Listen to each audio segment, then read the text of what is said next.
Kemana bola panas skandal Hambalang akan bergulir? Siapa sebenarnya aktor utama Hambalang? Apakah korupsi Hambalang akan berhenti pada Anas saja? Pertanyaan itulah yang kerap muncul sekarang setelah Anas Urbaningrum sebagai tersangka gratifikasi Hambalang sudah ditahan. Kita akan membahasnya dengan pengamat hukum sekaligus penasehat Komisi Pemberantasan Korupsi mantan Hakim Asep Iwan Iriawan. Kang Asep, terima kasih sudah hadir bersama kami di Metro Highlights, dan juga kuasa hukum Anas Urbaningrum Firman Wijaya. Mas Firman, terima kasih, sudah hadir.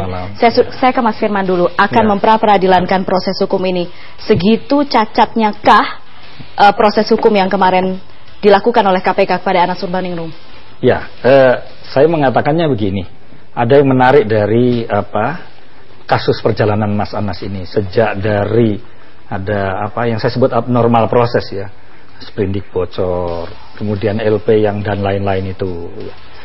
Dari proses itu saya membaca ada kesan penegakan hukum cita rasa kekuasaan di balik penanganan kasus Mas Anas Urbaningrum itu.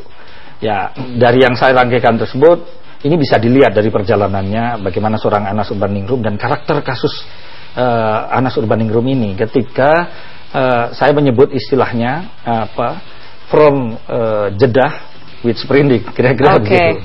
Karakter kasus. Ya, ini sebuah desain kasus yang sebenarnya saya katakan tadi wajar saja dalam sebuah proses hukumnya, kemudian menimbulkan soal-soal yang secara tidak aja legal substansial, tapi legal prosedural itu menimbulkan pertanyaan-pertanyaan buat publik. Biasanya kecenderungannya prosedur hukum itu ya agak menyerupai suara kekuasaan lah, kira-kira begitu ya.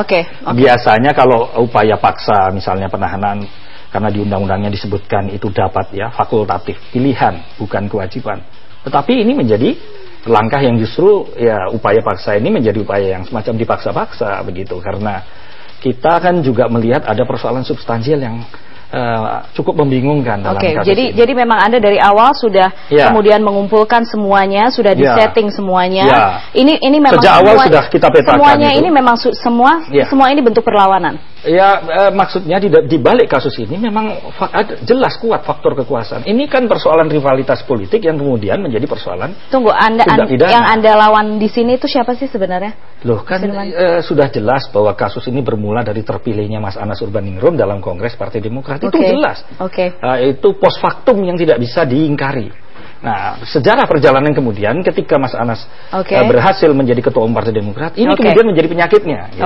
Nah, instrumen-instrumen kemudian bekerja, termasuk instrumen hukum kaitannya dengan kasus Mas Anas Urbaningrum. Nah, konteks iklan yang tadi disampaikan oleh Metro ini juga bagian yang sebenarnya bisa kita lihat. Ini potret besar kasus Anas Urbaningrum. Perlawanan sudah disiapkan. Ternyata ada pernyataan dari juru bicara Partai Demokrat Ruhut Sitompul. Kita simak dulu pemirsa. Anas ditinggalkan oleh para pengacaranya. Ini juga Anas nggak membangkang, pengacara membangkang. Saya sudah katakan kepada semua siapapun kalian kalau melakukan korupsi, cari aja lawyer itu yang baru tamat LBH, ya, hatinya masih bersih, ya, moral force bekerja.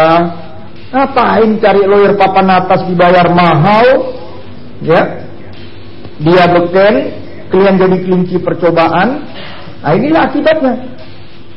Nggak main-main itu KPK. Mau coba-coba, ya langsung Anas ditahan. Jadi betul, Anas nggak ngira karena itu dia nggak bawa persiapan.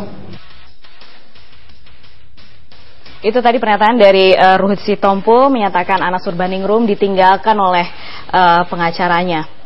Iya, saya pikir kalau Pak Ruhut Sitompul ini kan pengacara juga ya.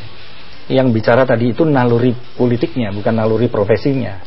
Konteks naluri politiknya pasti akan bicara seperti itu. Tapi kemarin ketika tidak mendampingi Mas Anas itu juga settingan. Ada proses yang sebenarnya secara hukum itu yang disebut dengan right to counsel.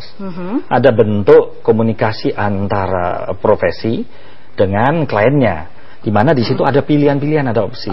Ketika dijelaskan kepada kliennya. Kira-kira itu ya. Nah, sebenarnya ini sesuatu yang sudah menjadi tradisi atau naluri profesi.